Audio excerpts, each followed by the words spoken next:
insya Allah datang. Jazakumullahu khairan bagi Anda para pemirsa Roja TV yang Dan telah sesaat lagi kami hadirkan untuk Anda program acara kajian ilmiah secara langsung. Roja TV, saluran tilawah Al-Quran dan kajian Islam.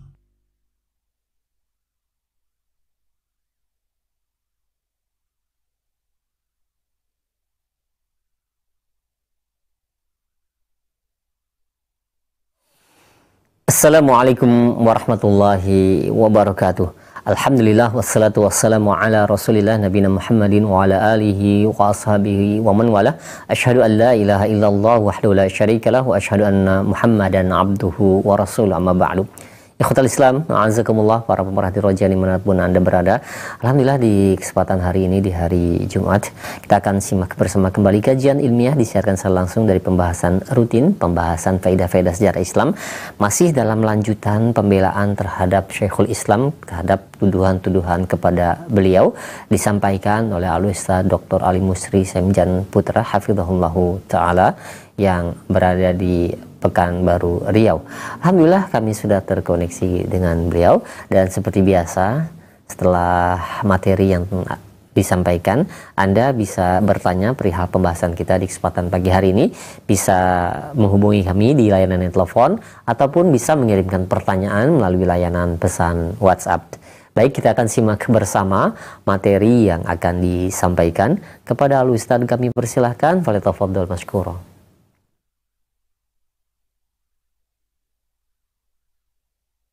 Wabarakatuh. Innal hamdalillah nahmaduhu wa nasta'inuhu wa nastaghfiruh wa na'udzu billahi min shururi anfusina wa sayyiati a'malina. May yahdihillahu fala mudilla lahu wa may yudlil fala hadiya lahu. Asyhadu an la ilaha illallah wahdahu la syarika lah wa asyhadu anna Muhammadan abduhu wa rasuluhu la nabiyya ba'dah. Amma ba'd, fa inna asdaqal hadithi kitabullah wa khairal hadi hadi Muhammadin sallallahu alaihi wasallam wa syarrul umuri muhdatsatuha wa kullu muhdatsatin bid'ah wa kullu bid'atin dhalalah wa kullu dhalalatin finnar. Para pemirsa dan pendengar Roja TV dan Radio Roja yang dimuliakan Allah SWT, alhamdulillah, puji syukur kepada Allah SWT yang senantiasa melimpahkan rahmat dan karunia-Nya kepada kita. Salam dan salam buat Nabi kita Muhammad SAW. Semoga kita selalu diberikan hidayah dan taufik Allah SWT untuk istiqomah di atas sunnah beliau. Para pemirsa dan pendengar rahmati Allah SWT, pembahasan kita adalah masih seputar menjawab berbagai tuduhan-tuduhan terhadap Syekhul Islam Ibnu Taimiyah, yang mana dalam pembahasan yang lalu kita membahas tentang tuduhan pembahasan berkenaan dengan tauhid asma' sifat, yaitu mengatakan tuduhan diantaranya adalah Syekhul Islam Taimiyah menuduh sebagai berpaham atau menyerupakan oleh makhluk disebut dengan madhab tasbih atau tajsim.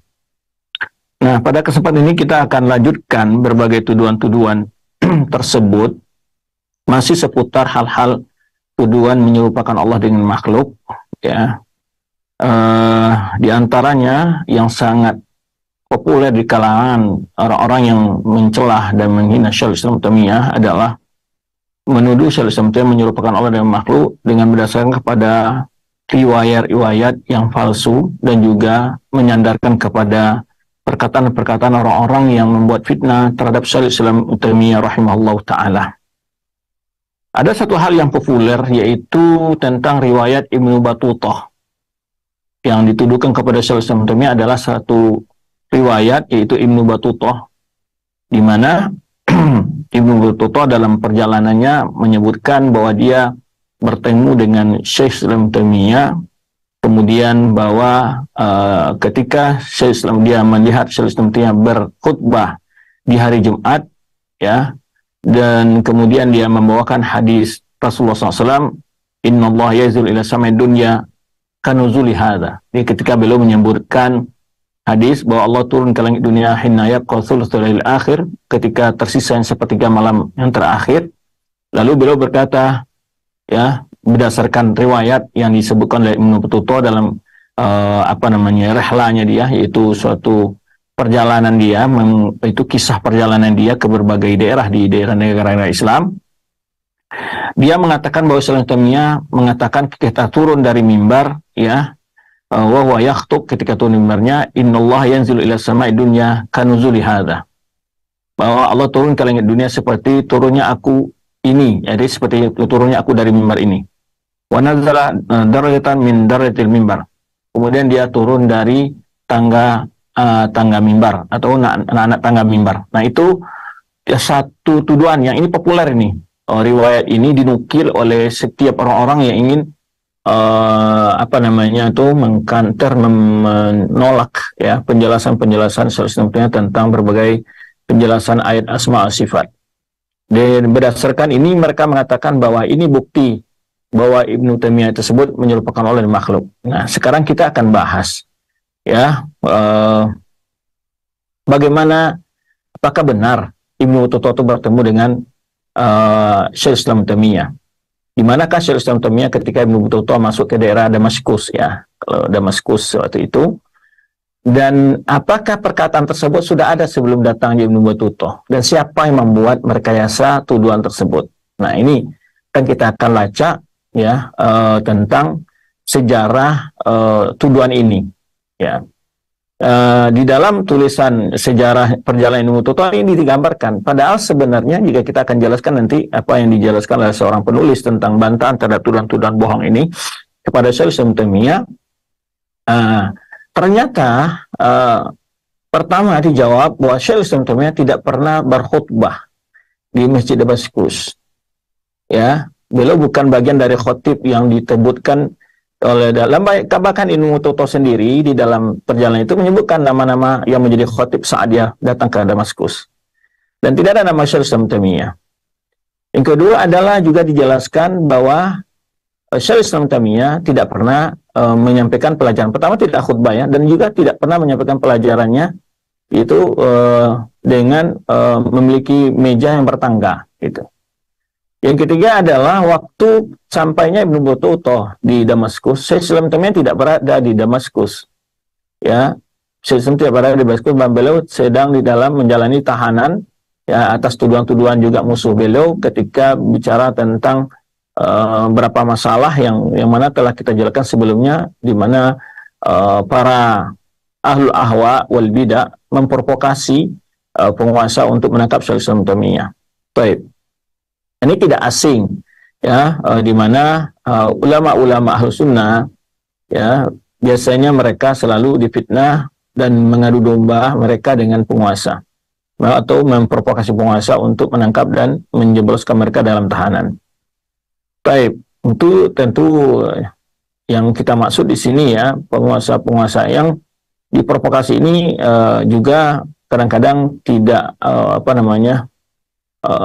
melakukan cross check terhadap tuduhan-tuduhan tersebut, atau sebenarnya yang terjadi juga di masa-masa kita, ketakutan hilangnya sebuah pengaruh tengah masyarakat, dia mengamini tuduhan-tuduhan tersebut, sehingga juga terdapat di masa kita sekarang ya, di mana sebagian dari dai-dai, lembaga-lembaga sunnah yang menjelaskan ajaran Rasulullah SAW difitnah, dituduh dengan berbagai tuduhan-tuduhan ya, kemudian mereka dieksekusi, dan bahkan dihalang-halangi untuk mendirikan lembaga pendidikan, untuk membangun masjid dan sebagainya.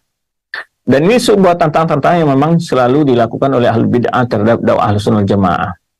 Dan di dalam waktu yang sama mereka akan menyuarakan kita harus bertoleransi. Nah, ini anehnya. Bahkan kadang-kadang mereka offer di dalam toleransi kepada non-muslim, tetapi sama muslim justru mereka saling mengintimidasi dan melakukan kezoliman terhadap sesama saudaranya ya, yang hanya alasan-alasannya masih perbedaan-perbedaan di dalam pemahaman yang memang masih perbedaan yang berdasarkan kepada dalil ya. Tetapi mereka melakukan ketika hujah-hujah mereka telah tidak ada lagi yang bisa mereka kemukakan, mereka akan gunakan tangan penguasa untuk memukul dakwah sunnah ini. Baik. Kemudian di sini dijelaskan al-firayatul ula, di antaranya tuduhan-tuduhan yang lain ini disebutkan di sini. Qalu innahu qala wa huwa yakhthub. Jadi mereka mengatakan menurut Syekh Islam Taimiyah ketika ada berkhutbah mengatakan bahwa Allah turun ke langit seperti turunnya aku dari mimbar ini. Nah, itu tuduhan yang dibawakan kepada Syekh Islam Taimiyah. Ini sebenarnya kita katakan tadi ini tuduhan ini populer banget, ya. Kemudian wa ada ikhtilat tajiduhu fi rihlati Ibnu Battutah. Jadi tuduhan ini, fitnah ini terdapat dalam kisah rihlah perjalanan Ibnu Battutah. Nah, wa ilaika nusuma fihi litudrik al-iftira'a was-sariha wal hiqdid dafin. Agar engkau melihat bagaimana ya kebohongan yang nyata ini dan rasa dengki yang terpendam di dalam tuduhan ini. Kata Ibnu Battutah, haratuhu ay hadar Ibnu Battutah Ibnu Taimiyah. Jadi dia mengaku bahwa aku hadir di dalam kajiannya atau khutbahnya yaumal Jum'ah. Jadi pada hari Jumat. Wa huwa ya'idun nas ala mimbaril jami'. Dia memberikan pelajaran kepada orang, ya, kepada manusia di atas mimbar masjid jami, ya, masjid jami. Wa yudzakiruhum, ya, dan memberikan pelajaran kepada mereka. Fakana min jumlati kalamihi, dan di antara ungkapannya, jumlah dari ungkapannya adalah anqala, dia berkata. Nah, ini yang disebutkan Ibnu Battutah dalam kisah rihlanya dia. Ya, ada sebuah buku yang ditulis Ibnu Battutah tentang perjalanan-perjalanannya ke berbagai wilayah Islam. Innallaha yanzilu ila samai dunya kanuzuli hadza. Nah, ini yang tadi dikatakan bahwa Ibnu Battutah mengatakan bahwa dia mendengar atau melihat Ibnu Taimiyah turun dari mimbar sambil berkata, sungguhnya Allah turun ke langit dunia seperti turunnya aku dari mimbar ini. Wa nadzala darajatan min darajatil mimbar. Ya, dia turun dari anak tangga salah satu tangga mimbar tersebut. Nah, ini kisahnya dari Ibnu Battutah. Baik. Dan berikut bagaimana jawaban dan penjelasan tentang kebohongan tuduhan tersebut. Nah, ini kan kita bahas di sini, ya. Di antara penjelasan Ibnu Battutah sendiri, ya, dalam penjelasan tarikh kejadian-kejadian yang dia secara khusus waktu kunjungannya ke Damaskus, ya. Dan sini akan kita jelaskan nanti, yaitu sisi kunjungannya Ibnu Battutah secara sejarah, tanggal berapa, tahun berapa, ya, atau bulan berapa, dan juga penjelasan dari Syekh Islam Taimiyah tentang penjelasan hadis nuzul tersebut. Bahkan Syekh Islam Taimiyah memiliki kitab khusus yang membahas tentang hadis nuzul. Di dalam kitab tersebut tidak pernah beliau mengumpamakan turunnya Allah kepada seperti turunnya makhluk. Itu yang jelas dulu. Tapi kita akan jawab dulu satu persatu bagaimana tuduhan ini benar nggak Ibnu Battutah itu mengatakan demikian, atau siapa yang membuat tuduhan itu. Kemudian jawaban pertama ini kita sarra Ibnu Battutah annahu hina dakhala Damaskus Dimashq, ya, kalau bahasa Dimashq, kalau bahasa kita Damaskus, ya. Di mana Ibnu Battutah secara jelas mengatakan bahwa ketika dia masuk ke kota Damaskus, kanil jami' al-umawi salasata asyar imaman, yaitu yang menjadi imam di Masjid Jami' al-Umawi di Damaskus itu ada 13 orang imam. Awalum asy-Syafi'iyah, yang pertama di antara mereka adalah dari kalangan ulama Syafi'iyah. Wa kana bi zamani dukhulihi ilaihi imam Syafi'iyah fi waqtihi. Jadi waktu Ibnu Battutah datang ke Damaskus yang menjadi imam, jadi artinya di Damaskus ini ditunjuklah imam dalam sepanjang tahun itu 12 orang, 13 orang gitu ya, dengan bergantian mereka. Cuma gantiannya per bulan atau per hari atau per pekan, di sini tidak dapat kita tidak ada penjelasannya. Yang penting mereka berganti-gantian. Ya, di pas Ibnu Battutah masuk ke kota Damaskus, itu yang menjadi bertugas sebagai imam di Masjid Jami' al-Umawi Damaskus itu adalah dari orang dari ulama Syafi'iyah waktu itu. Namanya Jalaluddin Muhammad bin Abdurrahman Al-Qazwini. Itu yang menjadi imam saat itu. Ini disebutkan oleh Ibnu Battutah. Itu wa khatib al-masjid. Itulah yang menjadi khatib saat itu di Masjid Umawi pada masa itu. Maka jelas yang menjadi khatib saat itu, ya kalau tadi Ibnu Battutah menyebutkan dia khutbah atas mimbar. Nah, jelas dalam menjadi khatib waktu itu adalah bukan Ibnu Taimiyah. Itu yang pertama dulu. Bal kana Qazwini, itu dari seorang ulama Syafi'iyah yang namanya Jalaluddin Al-Qazwini. Ini pernyataan dari Ibnu Battutah sendiri. Yang kedua adalah Nah, itu yang pertama. Yang kedua adalah wasarah annahu dakhala Dimashq yaumal khamis tasi' min Ramadan am ya 26 700. Yang kedua adalah melihat tanggal, bulan, tahun masuknya Ibnu Battuta ke Damaskus. Nah, di mana saat itu Syekh Islam bukan berada di Damaskus. Yaitu Ibnu Battuta secara nyata jelas menyatakan bahwa dia masuk ke kota Damaskus pada hari Kamis, tanggal 9 dari bulan Ramadan. Tanggal 9 dari bulan Ramadan tahun 626 Hijriyah. Tahun 700 ya, tahun 726 Hijriyah. Jadi kita tahu Syekh Islam wafat pada tahun berapa? Itu tahun 728 Hijriyah. 728 Hijriyah. Dia sedangkan Ibnu Battuta ini masuk ke Damaskus hari Kamis tanggal 9 Ramadan tahun 726 Hijriyah.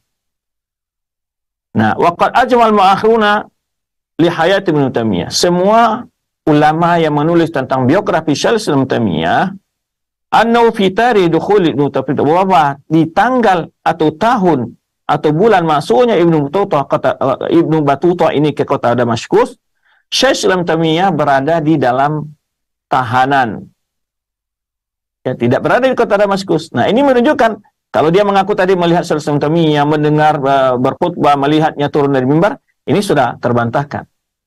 Ya, terbantahkan. Yang pertama tadi yang menjadi khatib bukanlah Ibnu Taimiyah. Yang kedua adalah tanggal masuknya Ibnu Battuta ke Damaskus, ya, bahwa saat itu Syekh Islam tidak berada di kota Damaskus. Karena semua orang yang menulis tentang biografi para ahli sejarah, ya, tentang kehidupan para ahli sejarah dan yang menyebutkan tentang kehidupan Syekh Islam Taimiyah, itu mereka sepakat bahwa tanggal itu, yaitu tanggal 9 Ramadan tahun 720 Hijriah tersebut, ya, Syekh Islam Taimiyah tidak berada di kota Damaskus, ya. Bahkan, ya, Syekh Islam Taimiyah saat itu berada dalam tahanan yang terakhir dan bahkan beliau meninggal dalam tahanan. Jadi tidak pernah lagi kembali Damaskus. Idza anna Ma'sum Sultan qad wara bihabsihi fi 16 min Sya'ban fi sana allati dakhala fiha Ibnu Battuta Damaskus. Jadi beliau itu ditangkap, ya, dimasukkan ke dalam tahanan, dan ini sebab beliau ditangkap dan sudah pernah kita jelaskan, ya. Itu satu fitnah yang dituduhkan oleh para penentang beliau, pembenci beliau, ya. Nah, bahwa di dalam sejarah menyatakan bahwa waktu Syekh Islam itu ditangkap pada tanggal 16 dari bulan Sya'ban. Jadi 16 bulan Sya'ban. Jadi di pertengahan Sya'ban Syekh Islam sudah ditangkap pada tahun itu. Jadi bagaimana ketemu? Sedangkan Mu'talah masuk tanggal 6 Ramadan, beliau pada 6 Sya'ban. Yang jelas bulan Sya'ban lebih dahulu daripada bulan Ramadan, kan? 16 Sya'ban beliau sudah tidak ada lagi di Damaskus itu. Nah, ini wa ma'lum bidarurah anna syahr Sya'ban qabla syahr Ramadan, dan sudah dipastikan bahwa bulan Sya'ban itu sebelum bulan Ramadan. Artinya Syekh Islam Taimiyah, Ibnu Taimiyah sudah keluar dari kota Damaskus pada bulan Sya'ban, itu tepatnya tanggal 16 Sya'ban, ya. Dan sedangkan Ibnu Battuta baru masuk ke kota Damaskus pada tanggal 6 Ramadan. Jadi dari sisi itu saja sudah nggak ketemu tuh pengakuan dia bertemu dan melihat Syekh Islam Taimiyah, ya.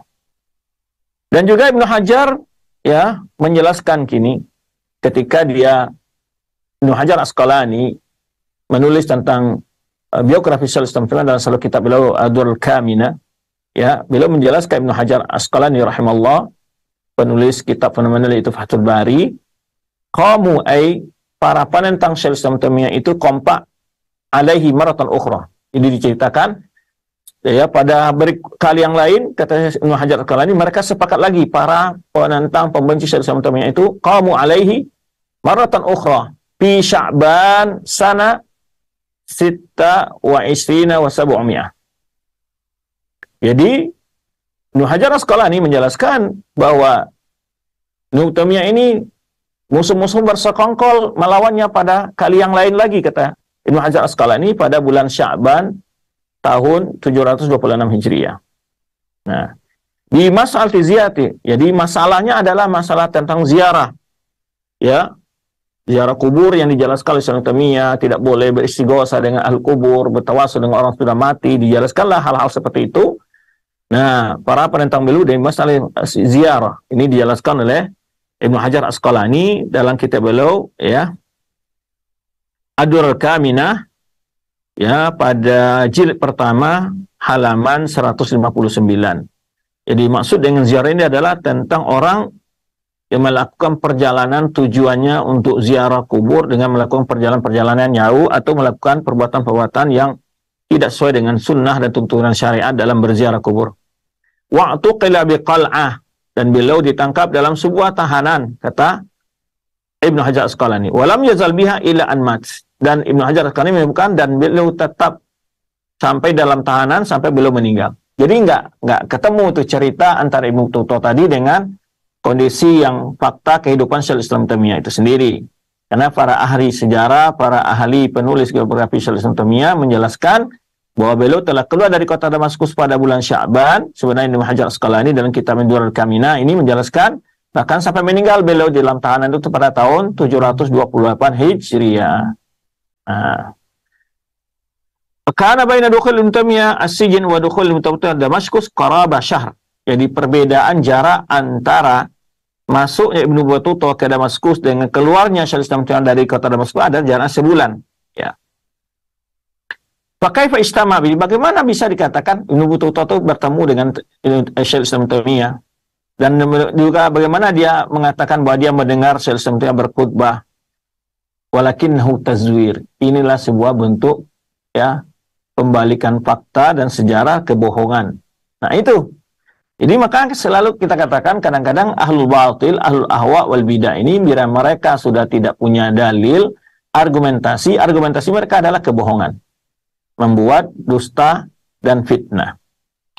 Baik. Yang ketiga jawabannya adalah terhadap tuduhan Ibnu Battuta ini, karena sering ini dinukil oleh orang-orang yang membeo juga terhadap pendapat ini, ya. Mereka sebarkan juga fitnah-fitnah ini di Nusantara ini. Yang ketiga adalah bi'raf qata'anna Ibnu Taimiyah kana khatifan fi ahdil masajid. Nah, yang pertama adalah Syekh Islam Taimiyah itu tidak pernah dicatat, diketahui bahwa dia itu pernah menjadi khatib di salah satu masjid tertentu. Karena ketahui kalau dulu di masa pemerintahan Abbasiyah, karena Syekh Islam hidup di masa pemerintahan Abbasiyah atau Umayyah sebelumnya, itu penentuan untuk menjadi imam khatib itu dari negara, ya, dari pemerintah. Wa inamal masyhur anhu, tapi yang masyhur tentang beliau ini adalah kana lahu kursi yajlis alaihi. Beliau punya kursi sendiri, untuk kursi saja beliau duduk di atasnya di Masjid Jami' Al-Umawi. Di situ beliau mengajar di Masjid Jami' Al-Umawi. Jadi seperti ustaz-ustaz kita mengajar di masjid, ya dia pakai meja dan kursi biasa gitu, ya. Wa yufassir Quran ayyamul Jumat, dan beliau menafsirkan, menjelaskan ayat-ayat Al-Quran, ya, pada hari-hari Jumat dan kepada hari-hari yang ramai manusia hadir di situ. Wa qad yusamma mimbar hadza, boleh saja kalau dikatakan ini mimbar, tolak ini bisa boleh dikatakan mimbar. Lakin anna lahu dar, bagaimana pula disebutkan kursi nggak ada punya tangga? Ya kan, tadi Ibnu Tuta menyebutkan dia turun dari tangga seperti itu. Bagaimana pula orang menyuruh sebagai turun dari kursi, ini nggak ada, ya. Nah, ini dia tidak mungkin mimbar punya tangga atau kursi tersebut punya tangga, sebenarnya yang disebutkan oleh Ibnu Tuta. Yang keempat jawabannya adalah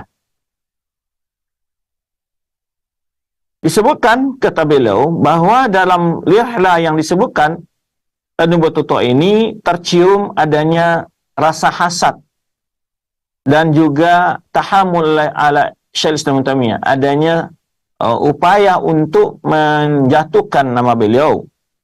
Karena di dalam ungkapan tersebut, di antara bahasa yang digunakan menyebutkan Syekh Islam Taimiyah adalah wa kana bi Dimashqi min kibari fuqaha al-Hanabilah. Di Damaskus ada salah seorang dari ulama besar, ya, fuqaha Hanabilah, Taqiyuddin Ibnu Taimiyah.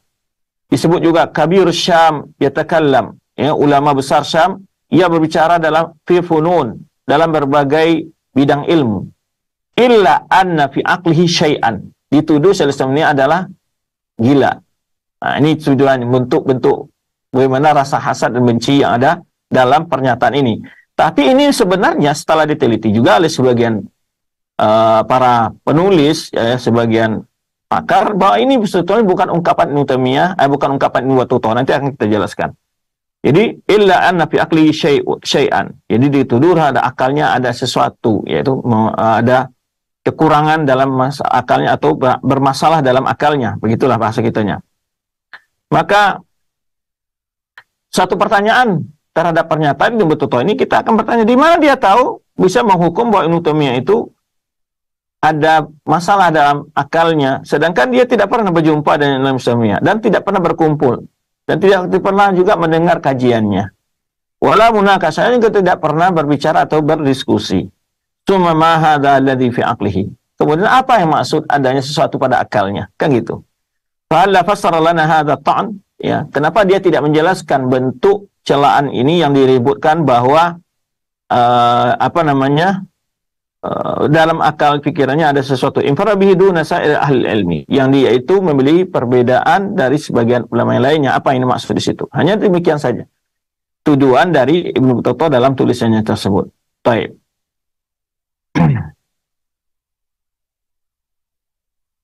Tidak lain, ini hanya sebagai bentuk fanatik buta dan juga suatu kesombongan yang ada pada diri seorang ini dalam menyebarkan fitnah dan tuduhan tersebut. Yang tadi yang kedua berapa itu? Yang keempat. Yang kelima adalah berat prasangka bahwa Ibnu Battutah tidaklah berbicara tentang Ibnu Taimiyah dengan cara hal yang sedemikian kejinya, tetapi yang membuat tulisan itulah, ya, wa inna ma khatta bi yaminihi huwa Muhammad Juzai al-Maliki. Hakikatnya yang menyebarkan fitnah itu, atau yang menyampaikan kepada Ibnu Taimiyah ini adalah salah satu dari musuh Syekhul Islam Taimiyah yang bernama Muhammad Ibnu Juzai al-Maliki. Kenapa? Karena saat itu Ibnu Taimiyah melakukan diskusi dengan para ulama Malikiyah yang menyebabkan, ya, mereka merasa terpojokkan, akhirnya mereka menyebarkan fitnah tersebut. Itu salah seorang dari mereka namanya Muhammad Ibnu Juzai al-Maliki. Dialah yang menulis, ya, yang setiada menyampaikan kepada Ibnu Battutah dan menulisnya. Ya. Ini juga hal yang sama, ya, dalam perakiraan ini disebutkan oleh Ibnu Hajar Asqalani. Ya. Lalu pertanyaannya, kenapa tidak Ibnu Juzai sendiri, Al-Maliki ini sendiri yang menulis ibarat, menyebarkan ibarat ini? Kenapa dia nisbahkan kepada Ibnu Battutah, ya, ketika dia membela para ulama Malikiyah tersebut? Alladzina kana lahum jaulatun wa mawaqifun sa'batun ma' Ibnu Taimiyah, di mana ulama-ulama Malikiyah ini yang mereka memiliki berbagai jaulah, itu maksudnya berbagai diskusi yang panjang, ya, dan juga sikap-sikap yang sangat berat bersama Ibnu Taimiyah. Di antara yang terkenal adalah Ibnu Makhluf wal Akhna'i al-Malikiyyin kama sabaqah. Ini sudah sebelumnya sudah pernah sebutkan siapa saja musuh-musuh yang suka memfitnah Islam di masa hidupnya beliau, di antara Ibnu Makhluf wal Akhna'i, dan Akhna'i juga beliau punya kitab khusus bantahan terhadap Akhna'i ini. Yang keduanya adalah dari kalangan ulama Malikiyah. Dugaan itu kuat adalah apa yang terdapat di akhir kisah tersebut, anna faqihan malikiyan arada Ibnu Taimiyah. Jadi dari kisah yang disebutkan oleh Ibnu Battutah ini, dia mengisahkan bahwa ada seorang ulama Maliki, faqih Maliki, dari ahli fikih dari kalangan mazhab Maliki, membantah Ibnu Taimiyah fi dzalika, dalam hal itu. Wa qala Ibnu Hajar an syaikhihi annahu rama Ibnu Juzai hadza bil kadzib. Di mana Ibnu Hajar menukil dari gurunya bahwa Ibnu Hajar mengatakan, menuduh Ibnu Juzai ini adalah seorang pembohong. Nah, ini yang tadi kita sebutkan. Kenapa indikasi ini tuduhan ini sebenarnya sudah ada sebelum datang Ibnu Battutah. Nah, ini buktinya. Jadi fitnah ini sudah ada sebelum datang Ibnu Battutah, yang mana dinukilkan oleh At-Tufi Al-Hambali, salah seorang dari murid Ibnu Taimiyah juga, yang menyatakan bagaimana tuduhan-tuduhan, ya, terhadap Syekh Islam Taimiyah. Wa dzakaru annahu Ibnu Taimiyah dzakara haditsan nuzul, dan mereka menuduh bahwa Ibnu Taimiyah ketika menyebutkan hadis nusul, hadis tentang turunnya Allah ke langit dunia itu, yaitu nuzul Rabbi subhanahu ila samai dunya, itu tentang turunnya Allah ke langit dunia ini. Panazala an mimbar, lalu Ibnu Taimiyah turun dari mimbar, ya, darajatain yang memiliki 2 tangga. Faqala kanuzuli hadza, maka lalu dia mengatakan seperti turunnya aku dari tangga ini. Panusiba ila tajsim, lalu dituduhkanlah dia menyerupakan Allah makhluk, itu sifat tajsim tadi. Nah, di sini terdapat lihat bahwa apa yang dijelaskan oleh Tufi ini lam tuhaddad zakirina, dan tidak menyebutkan siapa yang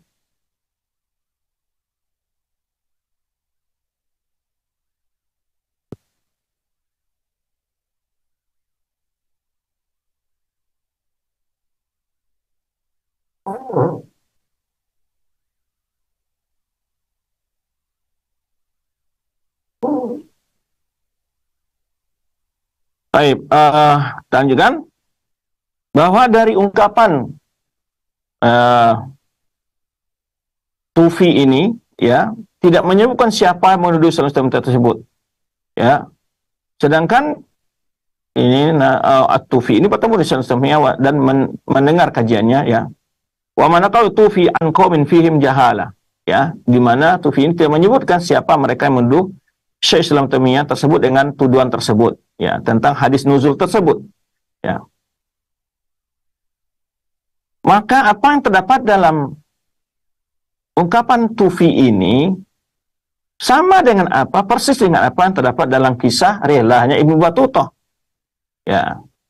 Sedangkan Tufi ini telah meninggal sebelum Ibnu Battutah masuk Damaskus. Nah, berarti tuduhan itu sudah beredar sebelum Ibnu Battutah masuk Damaskus, sudah ada. Kenapa bisa membuktikan demikian? Kita katakan tadi, salah seorang ulama Tufi ini sudah menjelaskan adanya orang yang menuduh Syekh Islam Taimiyah itu sebagai menyerupakan Allah dengan makhluk, menuduh Syekh Islam menyerupakan Allah makhluk, gara-gara ungkapannya tersebut, ya, dinisbahkan kepada beliau oleh seseorang membuat fitnah bahwa beliau mengatakan hal demikian. Nah, jadi tujuan yang sama sebenarnya sudah ada sebelum datang Ibnu Battutah, ketika dilihat dalam sebuah tulisan ulama lain, ya, yaitu namanya At-Tufi, ya. Nah, sedangkan Ibnu Battutah ini masuk ke Damaskus tidak bertemu dengan Tufi ini, ya, karena Tufi ini telah meninggal sebelum masuknya seorang ulama Tufi ini, masuknya Ibnu Battutah ke Damaskus, ke kota Damaskus, yaitu sekitar 10 tahun. Jadi sebenarnya Ibnu Battutah ini, kalaupun dia yang menukil, kalau bukan tadi Ibnu Juzai Al-Maliki yang membuat hal itu, tapi dia juga menukil dari orang-orang yang lain sebenarnya, karena isu hembusan tuduhan itu sudah ada sebelum datang Ibnu Battutah sebenarnya yang disebutkan oleh At-Tufi. Nah, itulah buktinya, terbongkar kebohongan mereka, ya. Inna hadzal itirab la yu'akid taqidan wadihan fil masalah kadziban wa zawran. Dari penjelasan ini terbuktilah, ya, dengan bersimpang siurnya hal berita tersebut, ini bukti jelas sebagai tuduhan yang dusta, yang sangat keji. Nah, jadi kalau kita mencoba meneliti, ya, tuduhan-tuduhan itu akan tahu sumbernya dari mana, gitu kan. Nah, wa hadha Tufi maratan ukhra yaqul dabbatu alaihi Ibnu Taimiyah kulli ma fil aqaid mughayyarah. Dan juga Tufi ini mengatakan satu kali juga dalam tempat lain dalam kitabnya bahwa mereka menuduh, menangkap dari Ibnu Taimiyah itu dalam kalimat-kalimat dalam masalah akidah makdzubah muzawwarah. Itu artinya mughayyarah, maksudnya adalah tuduhan-tuduhan kalimat-kalimat yang penuh dengan dusta dan kebohongan. Muzawwarah itu maksudnya yang ditipukan, yang dinisbahkan kepadanya. Nah, jadi sini tahulah kita di mana sumber tuduhan itu kepada Ibnu Taimiyah. Baik. Kemudian, ya, kita lanjutkan. Ya, fahal tuqbal syahadatu haula'i fi Ibnu Taimiyah? Mungkinkah bisa dijawab, diterima tuduhan-tuduhan mereka terhadap Ibnu Taimiyah dengan bukti-bukti kebatilan yang telah diungkap seperti sebelumnya, ya. Kemudian kita akan coba melihat bagaimana penjelasan Syekh Islam terhadap hadis nuzul. Pernahkah beliau mengatakan hal itu dalam kitabnya? Kalau seandainya itu beliau sampaikan di hadapan orang ramai, ya, kalau hal itu pernah beliau sampaikan, ya, kalau beliau mengatakan hal itu, tentu beliau akan juga sebutkan dalam kitab-kitabnya. Ya, kalau seandainya beliau mengatakan perkataan tersebut di hadapan orang ramai dalam kajiannya, tentu dia juga akan menyampaikan hal itu di dalam tulisannya dan penjelasan terhadap hadis nuzul yang beliau menulis kitab khusus tentang syarah hadis nuzul tersebut. Ya, maka oleh sebab itu kita lihat kitab namanya kitab Syarah Hadis Nuzul, ditulis Syekh Ibnu Taimiyah sendiri. Justru tidak terdapat satu huruf pun hal yang menguatkan indikasi tuduhan tersebut. Ya, maka kita lihat ya, bahkan yang terdapat dalam kitab beliau itu adalah penjelasan-penjelasan justru sangat berseberangan dengan tuduhan itu. Nah, itu sangat berseberangan dengan tuduhan mereka tersebut. Nah, mari kita lihat bagaimana ungkapan beliau ya tentang hadis nuzul tersebut dalam kitab beliau Syarah Hadis Nuzul. Nah, ini. Jadi kalau tadi secara sejarah, secara tuduhan kita bongkar, tidak ketemu ya, ada ketemu sama sekali tuduhan itu. Apa yang dibawa oleh Ibnu Battuta dan apa pula yang dituduhkan oleh Tufi itu semakna dan sama. Sedangkan masa mereka sangat jauh berbeda. Jadi Ibnu Battuta masuk Damaskus, sudah 10 tahun wafatnya Tufi. Kemudian juga Ibnu Battuta masuk ke Damaskus, pastinya dia tidak ketemu dengan Syekh Ibnu Taimiyah, yang dia menyebutkan mendengar dan melihat Ibnu Taimiyah itu sendiri. Nah, ini kan kebohongan. Ternyata kebohongan ini juga didapat oleh Ibnu Battuta melalui omongan orang lain, karena memang tuduhan itu sudah diarahkan ke Syekh Ibnu Taimiyah ya 10 tahun sebelumnya, yaitu dari At-Tufi yang menggambarkan tuduhan-tuduhan tersebut. Nah, itulah ringkasnya jawaban terhadap cerita yang disebutkan oleh Ibnu Battuta dalam biografi perjalanannya dia ke Damaskus. Nah, sekarang kalau kita buktikan ya, kalau memang akah benar begitu pemikiran atau pandangan atau akidahnya Ibnu Taimiyah tersebut, kita lihat kitab-kitabnya yang menulis itu. Dan spesial beliau juga menulis kitab khusus tentang hadis nuzul tersebut.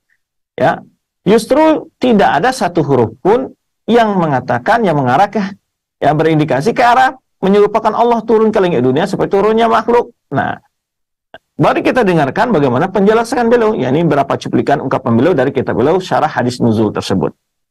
Kata beliau, man fahima min hadzal hadis, yaitu kata beliau menjelaskan barang siapa yang paham dari hadis tentang turunnya Allah ke langit dunia itu, dan hadis-hadis yang semisalnya, dari hal-hal yang Allah wajib disucikan darinya, menyerupakannya dengan sifat makhluk, dan menyifatkan Allah dengan sifat-sifat yang kurang, al-munafi, yang menafikan kesempurnaan Allah SWT, ya, yang kesempurnaan yang berhak bagi Allah, faqad akhta'a fi dzalika. Jadi kata beliau, orang yang memahami dari hadis-hadis sifat, secara khusus hadis nuzul ini atau hadis-hadis yang semakna, kata beliau, yaitu yang mana Allah disucikan dari menyerupai makhluk, dari segala yang kurang, ya, dipahami oleh dia seperti sifat makhluk, ya, maka bila mimma yajibu, ya, maka bila ada orang yang memahami dari ini, kata beliau, dan semisalnya, yang Allah harus disucikan dari hal itu. Jadi artinya menyerupakan oleh makhluk, kan Allah harus disucikan hal itu. Ya, katamsilihi bisifatil makhluki, seperti dia menyerupakan sifat Allah itu dengan sifat makhluk, kata beliau. Jadi jelas beliau mengatakan orang yang menyerupakan sifat Allah dengan sifat makhluk, maka beliau mengatakan atau menyifatkan Allah dengan hal yang kurang, ya, yang menafikan kesempurnaan Allah SWT, faqad akhta'a fi dzalika. Jadi beliau jelas menyatakan sungguh orang tersebut telah keliru dalam masalah itu. Kalau dia menyerupakan Allah dalam sifat Allah dengan sifat makhluk. Nah, itu jelasan beliau. Ya, mana mungkin beliau akan mengatakan turunnya Allah di langit bumi seperti turunnya aku dari mimbar, kan nggak mungkin. Beliau saya menjelaskan barang siapa yang memaknai hadis-hadis nuzul, hadis-hadis sifat seperti hadis nuzul dan semisalnya, kata beliau, ya, dengan makna yang Allah disucikan dari itu seperti menyerupakan sifat Allah dengan sifat makhluk, kata beliau, atau yang menafikan kekurangan dari sempurna sifat Allah tersebut, maka sungguh dia telah tersalah. Faqad akhta'a fi dzalik. Sungguh dia telah keliru. Sungguh dia telah salah dalam hal itu. Nah, itu kalau kita mencoba melihat penjelasan ilmiah yang beliau paparkan dalam penjelasan beliau ini, cuplikan ungkapan beliau dalam menjelaskan hadis nuzul tersebut. Dan beliau berkata, wallahu subhanahu wa ta'ala qad nafa an nafsihi mumasalatal makhluqin. Nah, coba jelaskan, kalau ada aja masih orang mengatakan itu menyerupakan Allah makhluk, ini ungkapan-ungkapan beliau dengar dengan jelas. Dan Allah subhanahu wa ta'ala sungguh telah menafikan dari dirinya menyerupai makhluk. Allah telah menafikan, maksudnya Allah telah menyatakan, ya, bahwa sifatnya tidak sama seperti sifat makhluk, menafikan, telah mengingkari ya keserupaan Allah dengan makhluk, menafikan dari dirinya keserupaannya dengan makhluk. Ini beliau mengatakan Allah SWT telah menafikan terhadap dirinya keserupaan makhluk. Lalu beliau menyebutkan firman Allah, walam yakul lahu kufuwan ahad. Tidak ada bagi Allah itu tandingan siapapun. Ataupun dalam ayat yang sudah masyhur, laisa kamitslihi syai'. Tiada sesuatu pun yang mirip dengan Allah, atau Allah tidak mirip sesuatu pun. Nah, wa qala, beliau berkata lagi, fala yajuzu an nafhama anna nuzulahu mithla nuzulu ghairihi. Jelas beliau mengatakan, maka tidak boleh kita memahami bahwa nuzulnya Allah seperti nuzulnya nuzul yang selainnya, seperti nuzul makhluk. Nuzul ghairihi seperti nuzulnya selain Allah, tidak boleh. Maka kita tidak boleh memahami, kata beliau, fala yajuzu an nafham, maka tidak boleh kita memahami bahwa nuzul Allah seperti nuzulnya sama seperti yang lain makhluk, ya. Anna nuzulahu mithlu nuzuli ghairihi. Ya, tidak boleh kita pahami, kata beliau, bahwa nuzulnya Allah, sifat nuzulnya Allah sama seperti sifat nuzul yang lain, seperti nuzulnya makhluk. Tidak boleh. Walihada kana madhabus salaf wal a'immah. Lalu beliau menyebutkan pandangan ulama, para ulama salaf, madhab ulama salaf dan para ulama-ulama terdahulu, itsbatus sifat. Itu mazhabnya ulama salaf dan para ulama adalah menetapkan sifat-sifat wa nafyu mumasalati ahli sifatil makhlukin. Dalam waktu yang sama menafikan keserupaan sifat tersebut dengan sifat makhluk. Itulah mazhab ulama salaf. Maka mereka mengatakan itsbatun bila tamthil, tanzihun bila ta'til. Ya, Allah itu diyakini memiliki sifat, tapi sifat-sifatnya Allah tetapkan dalam Al-Quran dan Sunnah yang sahihah. Bukan pula kita membuat-buat sifat lalu kita katakan tidak seperti sifat makhluk. Bukan. Karena babus sifat tauqifiyah. Sebenarnya saya disebutkan oleh para ulama, sifat Allah itu tauqif maksudnya adalah hanya sebatas yang Allah tetapkan bagi dirinya dalam Al-Quran atau melalui lisannya Rasulullah SAW. Dan pulang-pulang kita reka-reka dan kita kiaskan sifat Allah itu tidak boleh. Selama ada sifat yang Allah tetapkan dalam Al-Quran Sunnah, wajib kita imani dan kita yakini. Tetapi wajib pula kita yakini waktu yang sama tidak mirip atau serupa dengan sifat makhluk. Nah, itulah penjelasan ulama salaf, kata beliau. Jadi nggak ada sebenarnya. Kalau ada orang mengatakan itu menyerupakan Allah makhluk, berkali-kali, bahkan bisa ratusan kali beliau menekankan masalah ini dalam banyak kitab beliau. Ya, bisa ratusan kali beliau menekankan masalah ini, bahwa sifat Allah tidak seperti sifat makhluk. Lalu mana mungkin beliau juga akan mengatakan, ya, berkali-kali menyatakan hal itu. Lalu beliau ketika berceramah mengatakan turunnya Allah seperti turunnya aku. Nggak mungkin. Ya, kalau seandainya hal itu beliau katakan, tentu beliau akan tahrir, beliau akan jelaskan, tulis hal itu dalam kitab-kitab beliau. Justru yang terdapat dalam kitab beliau, justru berkali-kali kita katakan, ratusan kali bisa dihitung dalam kitab-kitab beliau, beliau mengingkari, ya, orang yang menyerupakan Allah dengan makhluk, dan bahkan sangat menegaskan dalam penjelasan beliau, ya, isbatus sifat wa nafyu mumasalati ahli sifat. Maka menjelaskan mazhab salaf para ulama adalah menetapkan sifat tersebut bagi Allah SWT tanpa menyerupakannya dengan sifat makhluk. Allahu ta'ala mausufun bi sifatil kamal. Nah, beliau mengatakan Allah Subhanahu wa taala memiliki sifat yang sempurna. Kalau sudah dikatakan kalimat sifat Allah itu sempurna, itu sebenarnya sudah tidak ragu lagi kita bahwa sifat Allah itu tidak sama dengan sifat makhluk. Kenapa? Karena sifat makhluk tidak sempurna. Sifat makhluk yalhaquhu ad-dha'fu wal 'aibu wan naqsu. Sifat makhluk ini kurang, pendengarannya juga kurang. Ya, tidak bisa mendengar jarak lebih jauh, pandangan juga kurang. Walaupun sama nama sifatnya, bukan berarti sama kaifiyah dan hakikatnya. Nah, ini yang perlu kita ketahui. Nah, kalau sudah dikatakan Allah itu memiliki sifat yang sempurna, itu sudah otomatis dipahami bahwa sifat Allah tidak seperti sifat makhluk. Kenapa? Karena sifat makhluk itu kurang, tidak sempurna. Yang sempurna itu hanya sifat Allah Subhanahu wa ta'ala. Nah, sebenarnya ini yang sebenarnya mudah memahami masalah ini sebenarnya. Cuman ketika orang sudah kena dengan syubhat-syubhat al-kalam, syubhat-syubhatnya orang filsafat, itu bingung dia, ya, selalu dihantui oleh bisikan-bisikan setan dalam benak pikiran kepalanya itu.